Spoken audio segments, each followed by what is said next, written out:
Ayan, nagpapantok na ako, ano, na nagbabasa ako ng mga comments sa YouTube channel.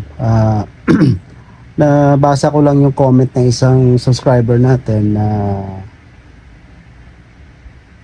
may mga claim daw sila for night differential, overtime, tapos nag-dole NLRC na raw sila, pero hindi na settle. Wala raw nangyari.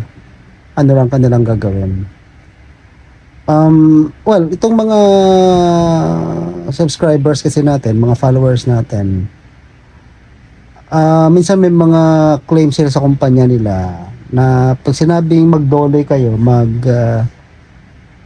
NLRC kayo, ibig sabihin, parang sa isip nila na immediately maaayos agad yon, no?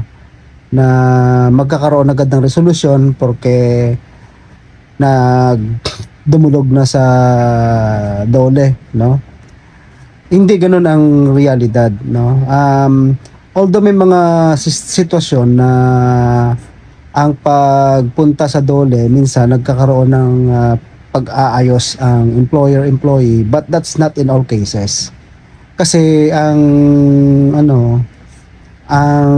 minsan ang reklamo natin sa punto de vista lang natin yan, tayo mga complainants, no? Ang employer natin, meron din sariling rason din yan, ano?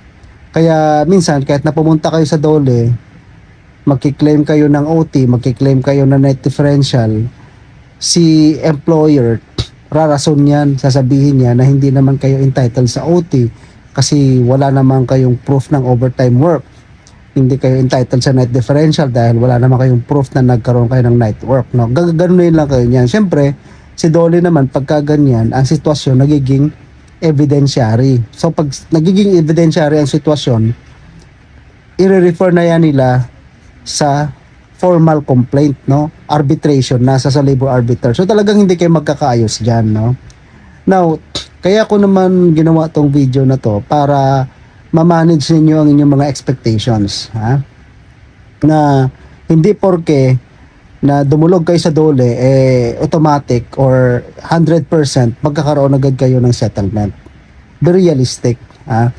Kung kayo, pagka nagsimula kayong magreklamo sa inyong kumpanya, sa inyong employer, expect na it can be for a long haul. Ang ibig sabihin, na handa kayo na ituloy ang inyong pinaglalaban saan man makarating yan, ha? Hindi lang yung sumulpot lang kayo sa dole isang beses ang ina-expect ninyo na maayos ng lahat, no? Again, kapag ikaw ay nakikipaglaban sa iyong prinsipyo, sa tingin mong iyong pananaw, no, sa sitwasyon, ang mga bagay na agrabyado ka, ang willingness mo to fight dapat hanggang sa ang tribunal kumabot kayo. Ganun ang mentality. Ha? Ganun ang mentality. So, ngayon tinatanong kung ano ang gagawin nila. Marami akong mga video na dyan tungkol sa SENA, tungkol sa mga kapag hindi kayo nagkaayos sa SENA, pag file ng complaint sa SENA, pag file ng request for assistance sa SENA, pag-file ng formal complaint sa labor arbiter. Marami tayong videos. Panoorin na lang ninyo. Hanapin ninyo dyan. Ano? One of these days, gagawa ko ng playlist yan. Pero himayin ninyo yung mga videos ko. Ang dami dyan na makakatulong sa inyo. Especially sa may mga ganitong sitwasyon. Okay? So, with that guys, yun na nga, nagpapantok na ako. Nabasa ko lang tong comment na to. So, parang na-trigger lang ako na sagutin kasi gusto kong makita ninyo yung tamang expectation pagdating sa inyong mga idinudulog sa Department of Labor, no?